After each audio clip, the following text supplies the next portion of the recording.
should not have gotten as far as the oubliette. She should have given up by now. She'll never give up. Won't she? The dwarf's about to lead her back to the beginning. She'll soon give up when she realizes she has to start all over again. Well, laugh.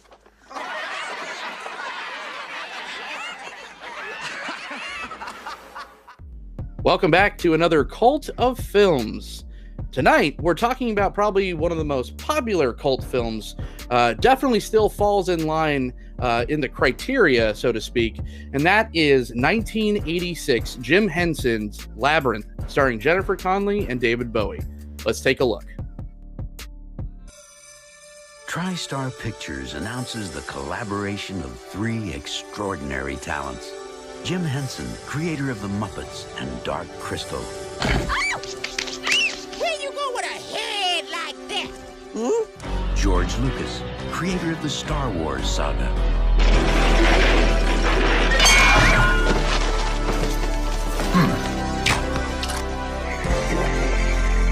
And one of the most innovative forces in modern entertainment, David Bowie.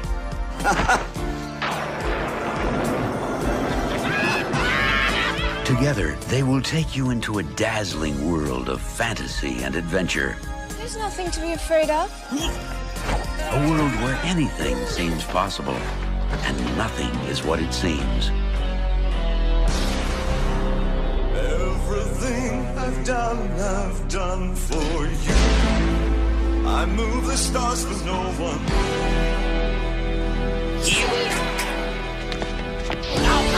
Run so hard, run so far. The world of Labyrinth. And tonight, I can't talk about a big beast like this alone. That's why I have, for the first time on this show, but channel mainstay, I ported him over from YouToons, our cartoon podcast, but he also hosts another podcast called Fishin A Merfolk Podcast, and that is Kody Smith. Thank you for joining us on the Cult Film, sir. John, friend. Hi, it's Kody. As John said, I help him out with the YouToons podcast, and so this is semi-animated. Jim Henson's cartoons or Muppets are very similar to cartoons in a lot of ways. So it's in my wheelhouse, and this is a movie I grew up with. So I just wore that VHS out. A lot of people that have been around this channel for a long time might recognize this special guest, and I'm so happy to have this person back, and that is actor, director, filmmaker. I'm going to let him tell you what he does, but he also runs a YouTube channel called RAD Entertainment, and that's Tony Walters. Thanks for coming back, sir. Hey, thanks for having me, man. I'm really excited to be back on the show. It's been a long time. I think the last time I was on the show was like October of last year, so that's pretty nuts. I'm also joined with my special guest here, Kermit the Frog here. I don't know if you guys noticed that guy. I've had this guy for a long time. But The Labyrinth, man, it's like one of my favorite childhood movies, but one of those movies that I feel like is a little garbage these days. But I'll talk about that when we get there, I guess. Maybe some dissension in the ranks, but I'm not going dry tonight, even though this is one of my favorite properties of all time. I still wanted a little help, but I stayed on theme. I'm not drinking beer tonight. I am drinking Brian Carter Cellars Columbia Valley Red Wine, the Abracadabra. So dance, magic, dance right down into my belly. Tony, it looks like you're back with a vengeance on theme. Oh man, I could not show up to this without a Pabst Blue Ribbon. Let's be real. I've even got one for Kermit. Cody, do you have a special guest tonight? I do. I picked one in favor, it's close to like something I could get like that Ludo would drink, and this is Yeti Imperial Stout. Ooh. It's a stout aged in whiskey barrels. It's a Great Divide barrel aged series, and this is strong. Like, it's a 10.4%er. So I've been sipping on it a little bit, but you can't take swigs of this.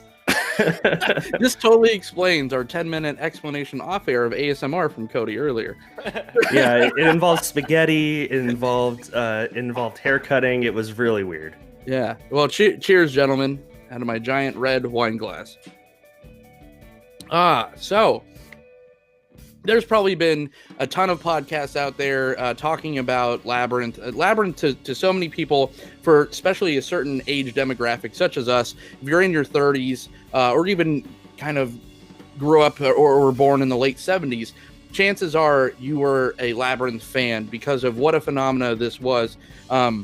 And to talk about it, we got to kind of scale it back and talk a little bit about Jim Henson and what he kind of brought to the table, which if you want to dig deep into Jim Henson, there's a podcast on this channel for that too. We did an early director's cut about Jim Henson where we kind of talked about Labyrinth a little bit in The Dark Crystal. But this particular film and The Dark Crystal, he was coming off The Dark Crystal, which was kind of a commercial and critical failure. The Dark Crystal was. I think it made back its budget and maybe made back a little bit more. It made some money, but it was just a bomb still.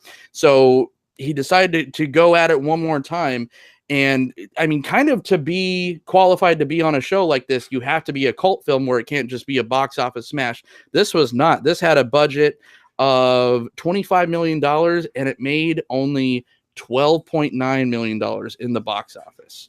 And how much of that went solely to David Bowie? I mean, like, to get a star of that level in the mid 80s, like, nobody was hotter. I mean, maybe Michael Jackson, but you know, like, Bowie was huge. You know, there aren't too many people that are on his level, and you know, rest in peace, David Bowie. But yeah, great musician, great artist. Well, he earned every bit of his paycheck too, because he not only Jim Henson approached, he and Brian Froud, who is he's still alive, the conceptual artist. You've seen Brian Froud paintings. It's very storybook-esque. It looks just like Labyrinth. But Brian Froud and Jim Henson were searching for they wanted someone very current and very popular, and like you said, Kody, Michael Jackson, his name did come up, and it was pretty much down to him. There was one other in the running, and now it's not ringing a bell. I don't think it was Iggy Pop, but David Bowie. Not only if it was Iggy Pop, that would kind of work. I mean, just because Iggy Pop and David Bowie had like kind of like this weird friendship rivalry thing in the early days, because David Bowie was like a folk singer, and then he just like started ripping off Iggy Pop. They started hanging out. He started ripping him off, and then kind of started getting really weird with his music. And everybody was like, "Who's this guy now?" Like, I don't know. There's this book. Okay, it's about the history of punk rock, and there's a huge section in there of like the David Bowie, Iggy Pop era, which is pretty cool. And I think this was when he was jamming like Germs and stuff. He wasn't like necessarily Iggy Pop. Was he at this point? He was kind of Iggy Pop the whole time. It was just like pre-Stooges. Stooges, not the Germs. Yeah, pre-Stooges. He was always kind of Iggy Pop because the first show that he did, he got like a bunch of silver paint in his eyes, and his eyes swelled up really huge. And there was like this kind of homeless dude or something like that everybody knew called Iggy, and so they started calling him Iggy Pop because he looked like this homeless dude. Jim Henson approached him and he's just like, not only do I want you to star in this, or do you think you could star in this thing? Do you think you could act in this thing? Also, can you write all the music for it? I mean, not a lot of actors get approached by that, even if it is someone like there's no one like synonymous, like a synonymous comparison. I guess like a Justin Timberlake. They're not going to go Justin Timberlake and be like, hey, can you be in Trolls 2 and write all the music for it? So that was a huge ask. So I'm sure that a lot of the budget did, and rightfully so, go to Bowie. Kody, I'm really glad that Michael Jackson didn't do this movie, because I don't want another thing ruined by his touch. Like, I cannot go near Captain EOS anymore, which really bothers me. But like David Bowie, I think played the part very well. In a documentary I was watching about it, Bowie even said that like he kind of, and you when you hear it, you can kind of see how he was like working the part, is that like, Jareth kind of, it almost seems like he doesn't really want to be there. Like he just kind of got the job, and he's just there, and you can even see it in just like the way he talks, and he's just like, well, love. like you should know this. Like, we're goblins. Like, you should know this. And I think that Bowie was perfect for the job. I think like Michael Jackson probably would have taken it a little too seriously. I think that Bowie is just the right amount of like music, like good at music and also whimsical.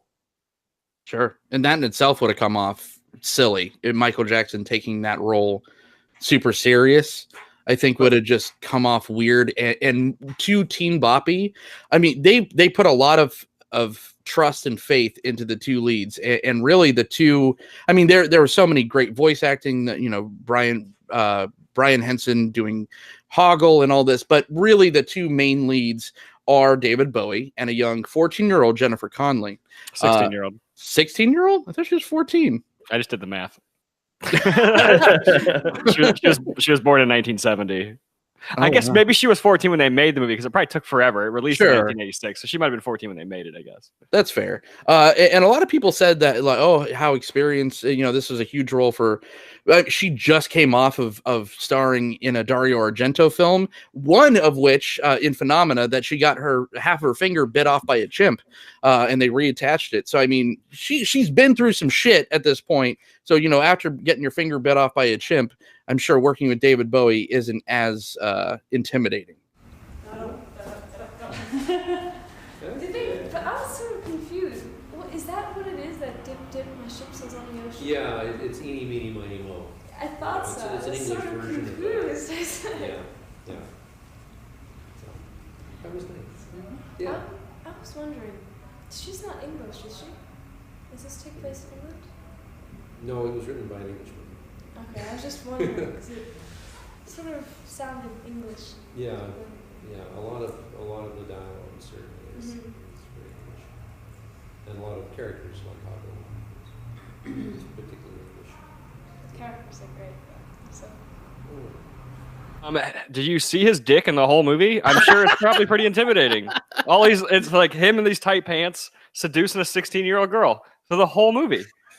It's weird and it's creepy now that I'm an adult. Yeah, it's like a gym sock full of pool balls. That it's just always there. Like, you just can't take your eyes off his dick the whole time. Oh yes, Hoggle.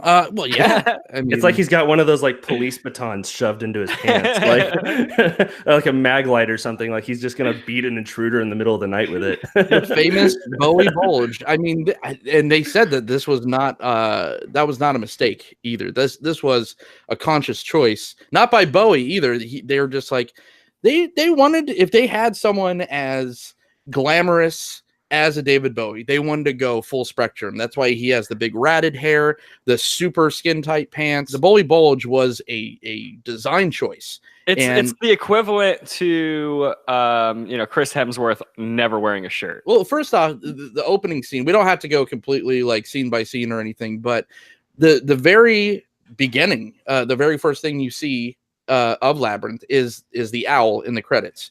And no, this does not hold up. This looks horrible to today's standards. However, this was one of the very first CGI captures or characters or creatures ever at this point. And we're talking about 1986, maybe made in 1984. So, I mean, it didn't look too far off from like Toy Story 1. And this was, 10, 15 years before? You know why that is, though, right? Industrial Light and Magic? Well, George Lucas is a producer, yeah. Yeah, exactly. Yeah. And actually, to tie in with George Lucas, the only reason George Lucas had a animation division that could work with CGI was because Fox basically neutered their whole animation division, or their CGI like art division, right before the release of the first Star Wars movie. So he had to do all that stuff in-house, which eventually led to Pixar and stuff. So, I'm sure we've already talked about Pixar in YouToons, but I'm sure we'll get back to that at some point. Only like 6 people watched that episode, so don't worry about explaining. I watched it twice, so thank you for half the viewership on that episode. Turn on a Jim Henson film, or anything from Industrial Lights and Magic, Lucasfilm, you expect just the best. You expect these lifelike creatures. But then we didn't know it, but we were seeing kind of groundbreaking CGI from the Henson group as well. I have a question about this opening scene. When she's running home in the rain, and she has her dog Merlin, right? Now, and she has all the bears that are like, Lancelot and like the Knights of the Round Table. And later, there's a dog in the Labyrinth named Ambrosius. Right. Now, is Merlin supposed to be Ambrosius? Is that like? I mean, they look very similar. I mean, I would say yes, because I feel like the entire movie is just like in her head. It's very. So, do you guys feel especially watching it now? Do you feel like, and this is going to tie into answering your question, Kody? Do you feel like this is such an analog of like Alice in Wonderland and Wizard of Oz? Did you recognize those comparisons back then, or did it take you kind of watching it as an adult? I think that they're like those comparisons are like they're obvious, but yeah, I didn't pick up on that as a kid at all. Yeah, but I did watch that. I watched this movie like a million times in my life. Like I was like my favorite movie forever. But I have the anniversary edition. But I got that like 10 years ago, so I don't know what anniversary they're on now. But yeah, I never picked up on it then. But I mean, it's like it's an obvious comparison. But yeah. But it's also one of those questions too. Is I guess like Alice in Wonderland is like, is this just all in this crazy girl's head? Like, right. And that's how I feel about this movie. You know, they all show up at the end to say, "Hey, we're still here and we're real." But I think she's just really crazy. Yeah, but are they? Yeah. so the whole caveat to that question is, it looks like what is it? Merlin is her dog, right? Well, either way, they picked a sheepdog because that was the easiest thing to Muppetize. If that's a when the dog picks because there's plenty of shots where the dog is clearly a puppet. Right. He like puts his head around the corner. It's like, that's a puppet. And like when he's shaking, let the dog out. Ambrosius, get back here. And he like sticks his head out the window and is like shaking. That. Like you couldn't get a dog to do that. That's nonsense. Yeah. So they wanted to make it a sheepdog so it was big and fluffy and looked like a Muppet already.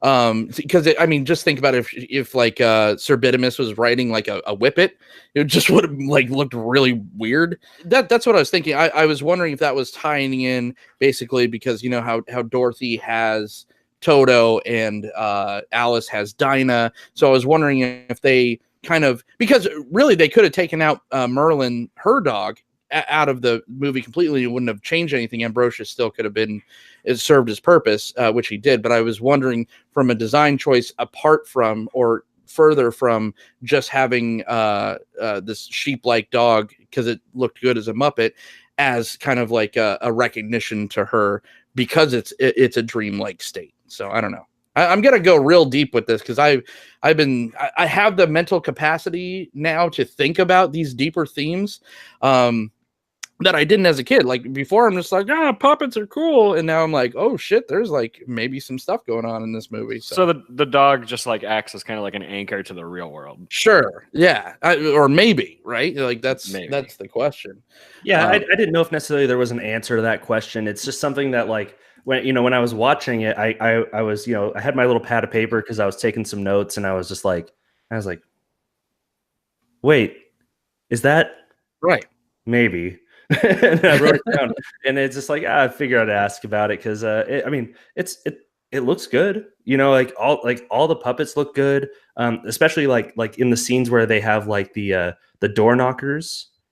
It reminds me a lot of the Muppet Christmas Carol when they have Bob Marley as the door knocker. But sure. These ones look like metal. They look like stone. Yeah. There's two different parts. There's the one with the knockers. I don't want that back in my mouth. and then there's the ones that look like stone. Mm-hmm. And they look like stone. And then they move, and you're just like, whoa, that's cool. like Legends of the Hidden Temple ones and the don't go on. Dude, that part's great. I love that part. When he's can I just say what my I haven't got to say in years. I love that part. I love it so much.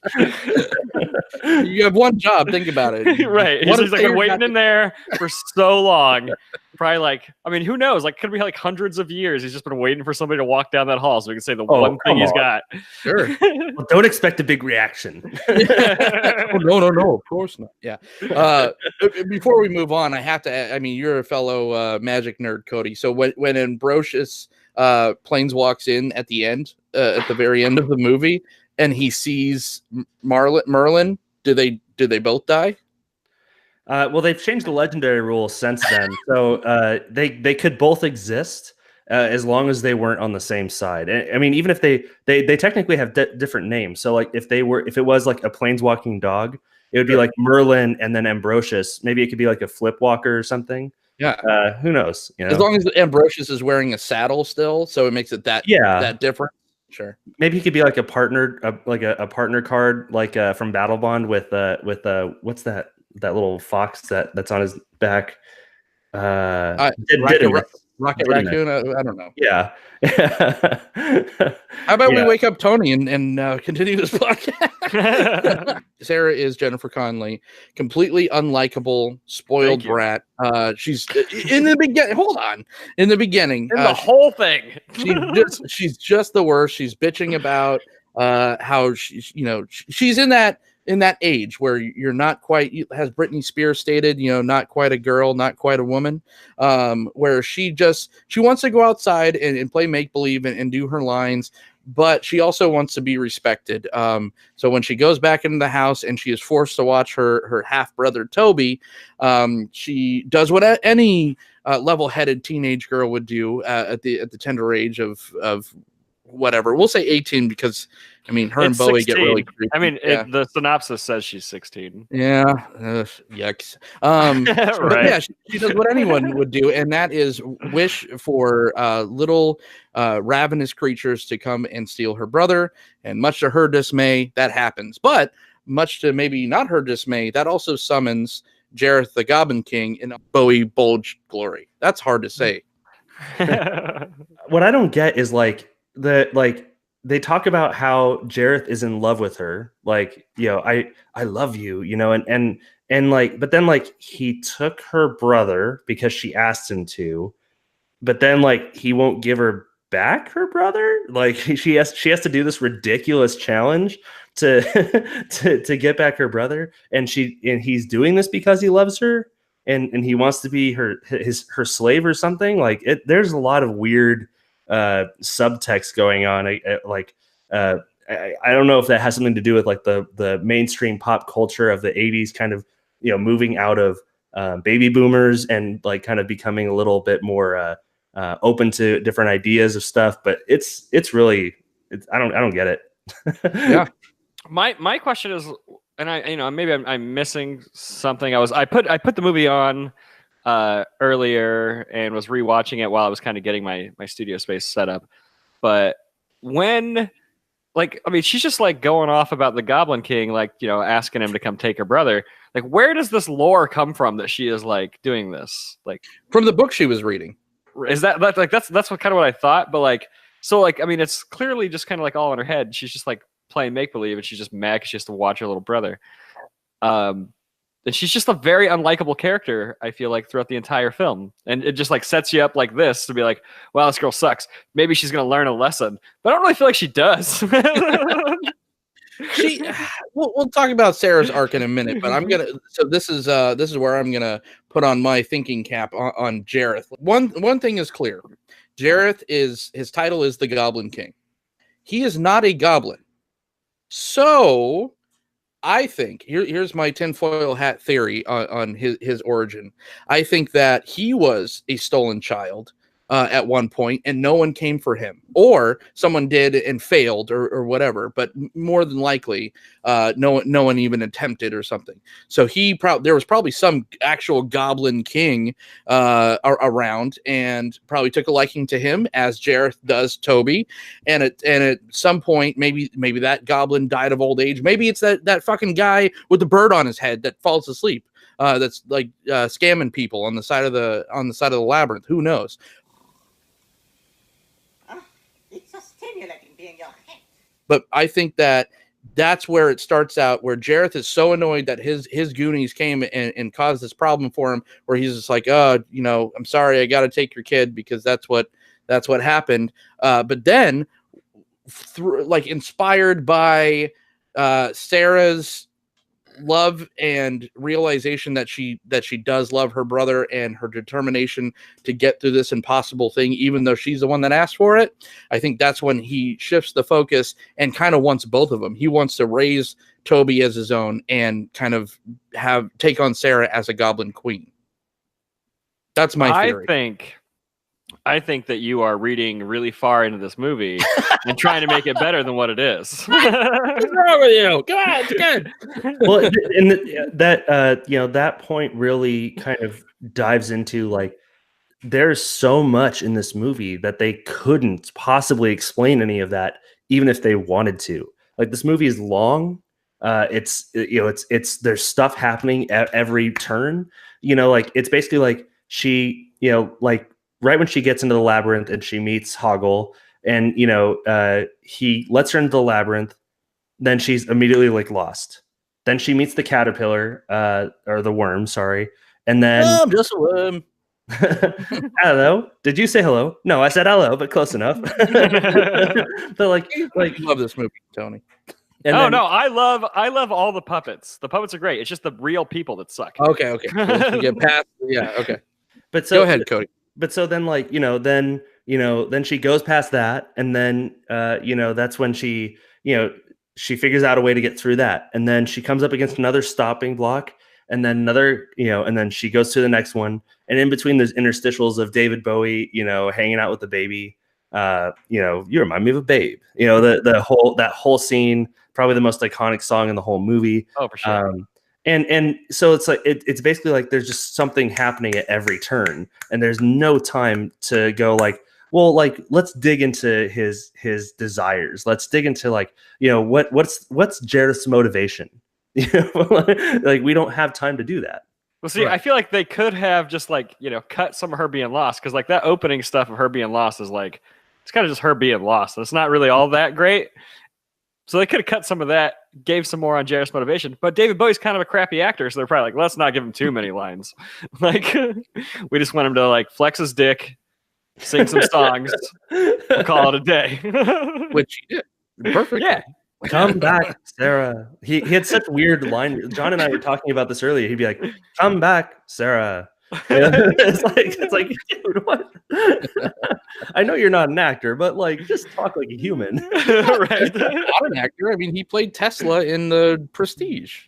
Well, if there is a criticism about his character progression, would be that when they do go back to him, he's really it's like literally just him being bored talking shit to the goblins. And when he's not talking to the baby or singing to the baby, he's just like or he's like literally twirling his balls, not the ones in the bike shorts, but the ones in his hand, which is so crazy. Here's another unknown, or it's not unknown, maybe people know it, but here's another fact. They had a person, like a magician, a sleight of hand magician. I think it was a sleight of hand. No, he's a juggler. Sorry. Name, I think it's Mike Motion. So all of those scenes of David Bowie twirling the fushigis, so to speak, it's someone's hand from behind him. The guy had to do it blind. Like, he was literally tilted his head and had his face to Bowie's back. So even the little toss when he tosses the peach over to Hoggle to poison Sarah, that's this other guy's hand. That's like, he's wearing David Bowie. I like that you're impressed by it. These guys, they're puppeteers, man. That's what they do. I wasn't a Jim Henson guy. A juggler. He's juggling balls. If I had my face pressed against David Bowie's back, I would never wash my face again. You would screw up a lot more, probably. Yeah. Oh yeah. Bowie was like, that was the funniest thing. I wonder what Bowie smells like. Well, probably what is it called? Hairnet or whatever? The hairspray. Yeah. Yeah. Lots of hairspray. Aquanet. Yeah. Fuck that up. All right. Hey, can we back it up just a quick second? Yeah. So when she's in the bedroom and she's like about to say the words, which are like the easiest stupid words ever to get the Goblin King to come, and it just cuts to like all of like the goblins in the wall or wherever they're at, and they're just listening. That used to scare the hell out of me when I was a kid. Very effective. Yeah. Oh yeah, it looks great. Like, yeah. And like, these goblins are not like, I don't know, like, I guess maybe I've been poisoned by like magic and D&D and stuff like that, where like when I see goblins, like I think of like little red things with like, sharp teeth, and they, I guess, kind of look more like monkeys. Like these, right. these are demon kind of things. Yeah, and these things are like grotesque, like brown, just like little piles of shit. Like, they look like superhuman or super mutants from like Fallout, but on a smaller level. Yeah, like they look like they got like melted skin, and like some of them have like this the crazy armor, like in the part where she rescues Ludo, like and the goblins are like hitting her with the sticks with like the little like pink animals with big huge mouths. Like, they have like crazy armor, and like they're just like forcing these things into Ludo to bite him. Like they're so creepy. And it kind of makes the juxtaposition of David Bowie being the king like that much weirder. You know, like these goblins are terrifying. and David Bowie is David Bowie, and he's got a giant hog. That's the type of larger than life that has to that should be able to take control of something that's so batshit insane as this world, though. I think that, you know, even if my theory is correct, or if there is a theory at all, it's like he had to kind of learn on the job how to gain respect from these crazy creatures, just as far as like the diversity of creatures go. And like you said, with there's little like baby goblins on sticks, and all the armor is very it's just amazing looking. It's all colored, like everything's differently colored. Just the hands, like they had to make so many of these like latex gnarled looking like arthritic hands that help her up and down through the tunnel. This has probably of any Henson, even more so than Dark Crystal, this has the most diverse like creature composium out of anything that Henson's done. Love the design work on this. Like those, like all the goblins are absolutely amazing. The hands and how they put the hands together to talk to her and do all that stuff, like that's just like extremely creative. The little dude that rides the dog is great. Sir Didymus. Hoggle is just amazing. Like his introduction scene of him like just like peeing in the fountain it's great. It's a great way to introduce that character. He's ugly and lovable, and he's killing fairies, and you're like, oh, fairies aren't cool. Like, you know, like they're mean little vicious things that bite. And like I love like all of that's just extremely creative work that's just executed perfectly. Like that's why the movie is great, is because all the puppet work is amazing and the art style is amazing. And like that's why this movie works. Like because the story barely matters. It's like, let's just watch all these cool puppets crack jokes and do really weird and creepy things from time to time. And Hoggle was voiced by Jim Henson's son. Yep, Brian Henson. Brian Henson. So that's just a cool little like that is such a cool character voice, you know, like well, I don't think that. I'm just a coward, you know. And it's very cartoony, but also like old timey and like you would think that would be in like an old person in like a Monty Python movie, you know. Like sure. The other thing to me is like this, and with Dark Crystal, like these are Muppets that they can't reuse, right? Like you can't stick these on Sesame Street. You can't right. Like you can't put these on the Muppet Show. Like I mean, I guess the Muppet Show is already long gone by this time. But like, I don't know what else you would do with these. Yeah. And Hoggle was just like, that was the most advanced, because it was a costume and a Muppet both. Because there was a little person wearing it, and she had to do all the body motions. They even she had really tiny hands, so they had to make her these large kind of bulbous, you know, gnarled fingers. For Hoggle, and he's a dwarf, so again, there's your creature diversity too. A lot of people thought he was one of the goblins, but he's actually a dwarf. But then the face had so many different motors and servos, especially for the time. I mean, this is just they said that, you know, the creators said they were just coming off of their most advanced piece of technology that they had at their disposal was like bike pumps, like hydraulic pumps. And so they went from that to making this. And Brian Henson didn't just only provide the voice while he has to watch this person kind of walk around and do it, but he has to react facially, like doing the puppeteer work with the mouth, and everything else is on the other hand that he had to do, controlling the face and the eye movement. So they had to be so in sync. And it just looked flawless. It looked like Hoggle basically looks like a person. One of the things I read about Hoggle was that initially they had put a camera in his stomach so that the actress inside of him could see, and she didn't like that. So basically what they did was where she stood was right at Hoggle's mouth. And so basically every time he changes, like he moves to, like he rotates, he always makes a grunt noise. And the reason that he did that was because they would open his mouth so that she could see where he was. And like, right. Yeah, so it's like if you watch the movie, whenever he does like a 180 or, you know, turns around, he always grunts. Yeah. And it's because, you know, like he has to say something because he has to open his mouth every single time.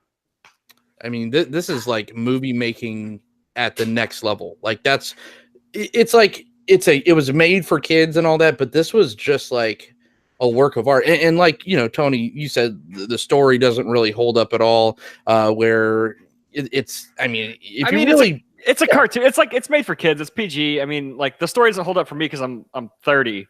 Like, but like, it, as you know, as a kid, I mean, I watched this movie a million times from like, I don't know, birth to like, I don't know, like probably like 18 or 19. I used to watch this movie constantly. I don't know, I was like a really gothic emo kid, but I used to watch this movie all the time, and I loved it, and I still love it. I mean, I give it a lot of shit, but I mean, I love the movie. It's an achievement, like a filmmaking achievement for sure. Because Definitely. they didn't take anything off. Like even like you said, the door knockers or like the hand tunnel or the hand hole or whatever. That sounds bad. That was just like a water cooler conversation. They're like, hey, what if she fell in hands? Could we do that? What would it take to do that? And the next thing they know, they're making 400 latex hands and constructing this thing. I mean, there was no CGI except for the really shitty rendered owl at the beginning. It's just like, and the fire guys, the fireside little dance, the shimmy down. That was another like conversation. It's just like, oh, okay, you know, what if she ran into this? And arguably, that is, at least to me, that's the most cuttable scene of the film.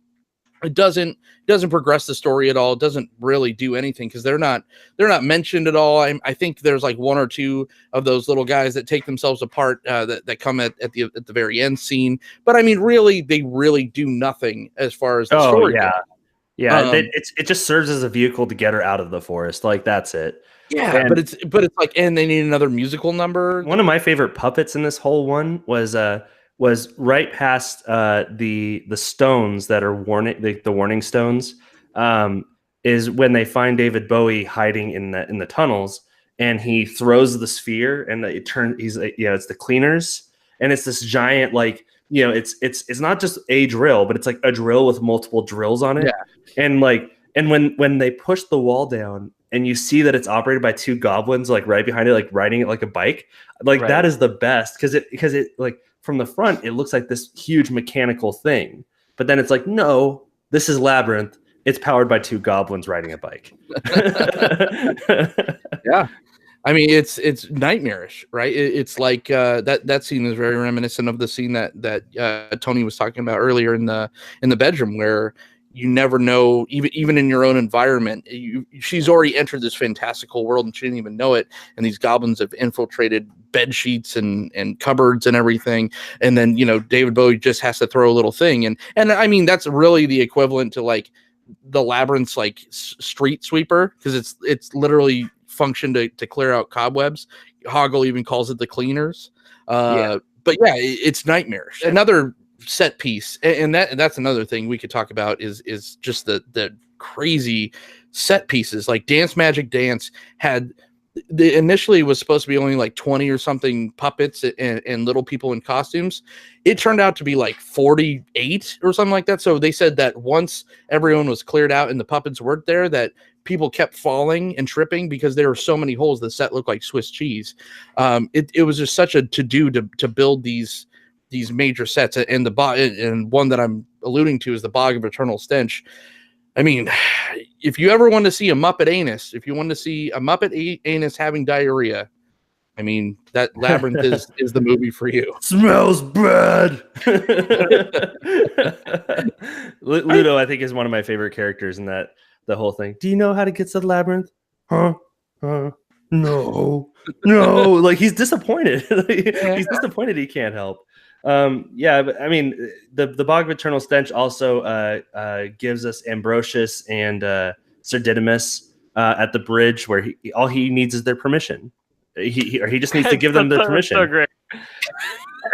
I love that. And they waste so much time going like, "Let us by," and he's like, "I don't let anyone by without my permission." And then he's like beating them with a stick. Yeah. And it's like eventually they're like, "Can we go?" And he's like, "Yeah, sure." He's one of those people that only have one job. He's been waiting around there forever to do his one job. He's like the Stonehenge guy. Yeah, just wanted to do his tour spiel. And except for like in the Goblin Castle, like in the castle at the center of the labyrinth, like it's very sparsely populated. You know, like there's the wise man, like that's kind of like 3/4 of the way through, and then there's basically just Ludo, Sir Didymus, and the dog, and then Hoggle. I almost said Boggle. Hoggle. And that's it. It's just those 5. It's and they're so different sizes. It's cool. It's kind of like Sesame Street, where you got like Big Bird and Oscar and you know, little bugs flying around. Yeah, it's cool. You guys appreciate it, especially Tony. You probably appreciate it more from like a filmmaking standpoint of like how they made everything in the Muppets and how great it looked in the creature design. But again, you know, we get to a point where Sarah gets poisoned, and then we go into the ballroom scene, and that is just him trying to show her another side. He's just like, he's just a very layered character, where he's just like, I'm not just, yes, I mean, it's a little pedophilia-ish, of course. I mean, but if you just throw the age out for a second, suspend how weird that is. That's what pedophiles do. They just throw the age out for a second and suspend disbelief. I was going to say, now that you put it in this light, Michael Jackson would have been perfect. He's had so much practice, but she's a girl, so you know that's. Yikes! This took a darker turn than Labyrinth takes. No, but you get to that scene, and he's just showing her that he's not just this villain; that he's someone that could care for her, and that is just like, how did Jim Henson know like exactly what like a teenage girl's fantasy was? It's just like, okay, it was pretty easy. Our teenage girl's fantasy in that era is David Bowie. That was like the easiest thing for him. He's like, you know what we'll do? We'll just get David Bowie. Yeah, like that's every girl's teenage fantasy right now. Humongous. Then once they reached the Goblin City, and the Goblin City was Jennifer Connelly said that was one of the hardest sets to ever navigate, because it's bigger than what it looks like. I mean, like I said, everything is just a hassle. There was no shortcuts. Everything's a matte painting. When they're initially like her and Jareth are standing on the hill looking at the labyrinth, that's all like someone drew that or like painted that. That's a gorgeous looking matte painting. But you know, once they get in the Goblin City, they basically, I mean, they don't do anything that Aragorn doesn't do in the Return of the King, where he just does the cheat code and gets all the ghosts to wipe out the army. Ludo just calls the rocks and then they win. Yeah. Making Ludo noises. So what's your favorite scene of the movie? I think for me, it's the dance magic dance. Okay. Number. Like, because there's so many goblins, you know, running around, and like there's just so much, you know, there's so many moving pieces, and then like the scene like where he's dancing around with the baby, and then he just throws the baby for one of the Muppets to catch him. It's like, oh my gosh, he just threw a baby. Like, but that's a great scene, because like, I don't know, like, David Bowie's great at singing, and he's great at dancing. He's not great at acting, at least in this movie. I mean, I guess that kind of adds to the charm of it, but like, that's David Bowie in his element, and I'd prefer to see him like that. Yeah. Personally, I have to agree. I think I was just about to say that right when you were speaking, was like the dance magic dance, because I quote that like a million times. I think throughout every year, I'm always just like the power of the babe thing. like I do that constantly.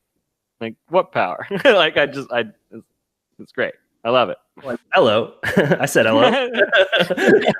Yeah. Like I said earlier, like what's it, Hoggle like peeing in the fountain. Like, I love that scene. Like his character introduction. I like just how he's introduced into the movie, because he's kind of introduced as like just kind of a jerk that doesn't really care, but he cares. He's great. He's my favorite character in the movie. Well, it sets a precedent that we're not watching Sesame Street either. This little guy's pissing in a pond, killing like cute little fairies. What is that plastic on your wrist? I never understood that. Oh, how did that get here? Yeah, the labyrinth's full of them. Well, yeah, I think my favorite. Well, okay, first going back to your guys' favorite Dance Magic Dance, they hired a very prominent African American dance choreographer because they wanted it very soulful. So that's why, you know, Bowie's even more flamboyant than he usually is as far as his movements go. Another fun fact is that all the baby sounds when he's pointing at Toby, he's like, and baby said, meh, meh. The baby's him. Bowie does all the ADR for the baby because I guess the baby that they were going to use for the baby sounds was one of the backup singers during like the choir of most of the songs they sing. And Bowie said he did everything. He pinched the baby's arm and he even kicked it to try to get any kind of noise out of it, and it wouldn't budge. So Bowie had to do the baby noises. We were worried about him throwing babies in the air. He was literally beating them in the back room. Good. So it also looks like there's a few things that came after this. So there was a novelization of the movie. There's a storybook based on the movie. There is a photo album, 2 music videos, and a 4-part manga series called Return to Labyrinth. That the first part was released in August of 2006. Volume 2 was released in 2007. Volume 3 was released in May of 2009, and then August 3rd, the 4th volume was released in 2010. 2010. People cared about this into 2010 to make more original content about it. Like, how crazy is that? We're getting a continuation of Dark Crystal, and Dark Crystal came out before Labyrinth. Yeah, I guess. But I mean, this is again a manga by a Japanese company, you know, producing this, and it's under Jim Henson's Return to the Labyrinth. Like it's under that name. So like it's kind of interesting. I wonder how they got the rights to that and all that. I don't. It's published by Tokyo Pop. So I don't know how manga works or how people get rights, international rights, and all that fun stuff. Maybe there's some sort of loophole they were able to jump through and everything's fine. But I'm interested. I'd be interested in taking a look at it now, though. So someone was talking on Twitter asking, or I guess it was someone that did a podcast about this movie, and they were talking about wanting to see a remake, or just if a remake happened, who would we want to see starring in it? And I don't, and I said this off air, but I think that Labyrinth is one of those films that is unremakeable because the things that made it great is, yes, Brian Henson is in control of Henson Studios now. Jim Henson had that work ethic where he literally worked himself to the grave. And you could really feel that with these films like Labyrinth and Dark Crystal. And I just don't want to see like a Johnny Depp cast as like a Jareth character or anything like that. Because there was just, there's no equal to, even though like Kody was saying, his acting was a little bit silly, but he just owned the role so much. Jennifer Connelly, like, even though again she was unlikable, especially in the beginning, but here's some of the other people that went for the role: Helena Bonham Carter, Sarah Jessica Parker, Marissa Tomei, Laura Dern, Ali Sheedy, Yasmine Bleeth. Can you imagine any of these other people, or are you guys happy that Jennifer Connelly got the role? I mean, I really like Marissa Tomei. But aside from that, no. I mean, for what the character is, I mean, she's great, and she's a great actress anyway. Like for what she's, you know, like she's still working today. I mean, she's like the voice of Spider-Man's suit or whatever, Karen. Like, still doing a lot of stuff today, and you know, I've always had a thing for her. And, you know, probably because I was obsessed with this movie growing up, I've always had a thing for her. I like her in this role, even though I don't like her character. Like, I mean, but she's doing what she's told. I mean, she's doing what the character is. I mean, I'm not saying she's a bad actress. I'm saying the character sucks. Well, and also to her credit, she was, I don't know, like 14 when they did this. So like, I'm not saying that I would necessarily be a great actor at 14, but I probably wouldn't. But you know, it does take a little bit of, and it looks like she even was acting all the way back into 1982. Right. So like, I mean, she had some pretty interesting roles. Mulholland Falls, Requiem of a Dream, Waking the Dead, The Day the Earth Stood Still, He's Just Not That Into You. I mean, so it's also like Noah. There's like, it's like also broad. There's comedies, there's dramas. So like, you know, she was cutting her teeth, in this movie. So like, it's kind of okay that she wasn't fantastic, but she was good. Right. No, this is just a stepping stone for her to go on and do like kind of bigger and better things.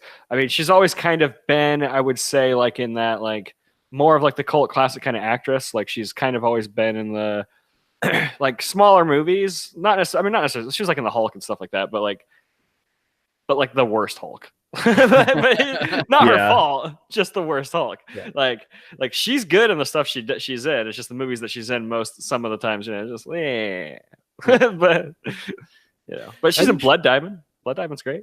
I think she showed think about it as we'll just, for sake of argument, we'll just say that she was 14 years old when she made this film. Right. And also take consideration, again, she was just in a Dario Argento film, who's a nut job, Italian filmmaker, and had her finger bitten off by a chimp. And now she's, think about this as a 14-year-old actor, female or male, going through and having to interact competently with all this fantastical stuff. Just like, oh, I woke up today and they threw me down this tunnel full of hands, or I was in this set piece where everything looked like it was upside down and I literally had to jump off and hope that everything was okay. So I mean, for what she had to probably endure, and I heard, and everyone said, even Argento, who hates actors and actresses, absolutely hates them, just likes the editing process and like the filmmaking process. He absolutely adored her as a 14-year-old girl because he just thought that she was sure he did. She was very mature beyond her years. This is just turned into a weird tone of this podcast. Talking about pedophilia and dicks, and we're just rolling with it. It's totally normal. These are all Labyrinth. The tones. These are all the the hidden tones of Labyrinth. This is the stuff that I pick up on as an adult. Right. Or maybe I'm just really into David Bowie's dick as an adult. I don't know. So in summation, I would say I think that Labyrinth visually, like some of the stuff, maybe costume wise, or the little owl at the beginning, does it hold up? Of course not. But the creature design, the music, absolutely holds up. The story's a little bit of a mess. It's a little non-linear, but I think that's on purpose. It's supposed to be a dream. It's supposed to feel like a weird, lucid dream, and I think that it nails that its intent. And I think still to this day, I'm more than happy to be entertained by Labyrinth and show my kids Labyrinth. My kids show their kids Labyrinth as well. Yeah, and one last thing I do want to touch on before we go is it ends on a dance scene over a pop number, which is basically like every 80s movie. And, as far as child actors from the 80s, like, I mean, you look at like a lot, like the kids from the Goonies, the kid, Macaulay Culkin, like Jennifer Connelly has kind of held it together a lot better than most of them. And maybe that's kind of an effect of her being a little older than like Macaulay Culkin and the Goonies and all that. But I'm glad she came out okay. Right. I mean, I feel like she's kind of like a working actress. Like she's just been kind of doing things here and there throughout her career to just kind of keep her life the way she wants to keep her life. Like she's not going out of, she's not in like 3 movies a year. She's in a movie every other year or so. She's just like, she's just a working actress, and there's nothing wrong with that. That's like a great career. That's like, Jason Lee does those damn fucking Chipmunks movies, and it's because he's a working actor. He's just doing things to make money. Like he does some cool stuff every once in a while. Like, but he just needs to put bread on the table. Exactly. Just pay the bills. Yeah. He's still waiting on. He's got like a Kevin Smith phone in his house. He's like, for sure. Please make Dogma 2 or just anything. Yeah. Yeah. I'm doing Jane Silent Bob reboot right now. Yeah. Maybe Jason Lee will be in it as like 4 characters. Yeah, probably. Yeah. Little side note here. Little piece of trivia. Sarah's dog Merlin is he's Ambrose as well, or whatever. We were just talking about that earlier. Ambrosius. Apparently Ambrosius, yeah. In Geoffrey of Monmouth's The History of the Kings of Britain, Merlin is referred to as Merlin Ambrosius. Oh, nice. Little Easter egg. Yeah. So They used both the names for the dog. So there's your tie-in to the real world. There you go. All right. So we came full circle. I asked a question at the beginning. You got answered at the end. I feel complete now. Thank you. Thanks for digging for that. Yeah. Yeah, one more piece of useless trivia. I guess is the useless trivia section of the episode. And there's a point where it's panning through Sarah's room and it shows all the influences. It has a Wizard of Oz, has an Alice in Wonderland book. It has an actual wooden labyrinth. What it doesn't show is Brian Froud's book, his illustrations. And that is because Jim Henson that day of shooting left it at home. Accident. So the creator, the concept artist, the one that is responsible for all the gorgeous creatures and the design and the art, didn't get his little Easter egg, unfortunately. He did, however, get his little baby put on the edge of many ledges and whatnot. At one point he said, "I'm sorry, you're gonna have to figure something out, Jim, because that ledge is like 30 feet and I'm not gonna put my baby on there." So they had to figure something out, but yeah, just tie a rope to him. That's yeah, fine. and It'll be okay. Make another one, right? I mean, Yeah, kids, just make another one. yeah, It only takes 9 months. That's it. Yeah, that is our Cult of Films on Labyrinth. This one ran a little long, but I mean, you probably should. There's a lot to talk about with this film. It's been out for so long and so beloved by all. Does everyone in the audience love it? Why don't you let us know? You could also reach us on Twitter or Facebook, other social media platforms, which I'll let my special guest for this episode tell you themselves. So thank you so much, filmmaker, actor, all the things you do, Tony Walter from RAD Entertainment. Where can everyone find you? You can find me at RADEntertain on Instagram and Twitter, although I'm not using that much right now. We've been on a little bit of a hiatus, youtube.com/RADEntertainment. But we are coming back, and we're going to be coming back pretty strong. You can probably catch us Monday with our episode of Spoiling Dead, where we talk about The Walking Dead, but we haven't been back since this, post, what do you want to call it, mid-season break. So this will be just kind of us recapping this last half of the season. This come Monday. So we're excited to talk about that. Excited to talk about The Whisperers. So check that out. If this episode's out by then, just go over and check it out. I don't know when you plan on having this out, John, but there's things. Hey, it'll come out when it comes out. Hey. Yeah, we've got movie projects that we're working on. We've got Midwest Action Fest coming up April 19th and 20th, which is an independent film festival with action, adventure, and comedy movies. We've got the guys from Past and Future Kings, Canadian film, that are going to be there. They were there last year. They're coming back to do a big seminar on how to shoot action that they're going to do up on the stage at the State Theater in Logansport, Indiana. So come check that out. Awesome. Also, like I said, porting in from YouToons, also from Fishin A Merfolk Podcast, Mr. Kody Smith. Where can everyone find you when you're not talking about cartoons or Muppets? Hi, everybody. I'm Kody Smith. You can find me on Twitter at not Kody Smith on Twitter. It's a misdirection for people that are trying to find me for like money or stuff. Like I just don't want them to find me, so I can say it's not me. For my show, you can find me at Twitter, Instagram, Facebook as at FishcastMTG. We have a weekly Twitch stream, twitch.tv/FishcastMTG every Saturday at 9 p.m. CST. So if you want to come by and hang out, watch some Merfolk action, I'm there. And we have a YouTube channel, youtube.com/FishcastMTG. I'm sure you're catching a trend at this point. We have basically daily videos going up of Merfolk gameplay. So stop by and check it out if that's something you're interested in, or if you're just into modern or legacy. We have lots of games against lots of decks, and it's really cool to see the gameplay from both sides of the table. Perfect. Absolutely. You could find me right here doing this very thing on They Said We Said. Thank you so much we just passed that 1,000 subscriber mark. Oh, gee, Mom, I'm a real YouTuber now. But I really appreciate it. If you want to support this channel directly, best way to do that is patreon.com. Become a patron. I'll work on some rewards for more of the movie shows. I got a lot of rewards for the magic stuff, but I'll figure that out. Or you could tell me what rewards would tickle your fancy down in that comment section. You could also find me directly on Twitter at OrzobDone. I love talking about movies, cartoons, Magic the Gathering, everything and anything under the sun. Alcohol too, because wine is damn fine. I think this bottle is completely gone now. So for all the great panel talking about Labyrinth tonight, you guys, nothing? No, that's it? Nothing? Nothing? Nothing? Tra-la-la?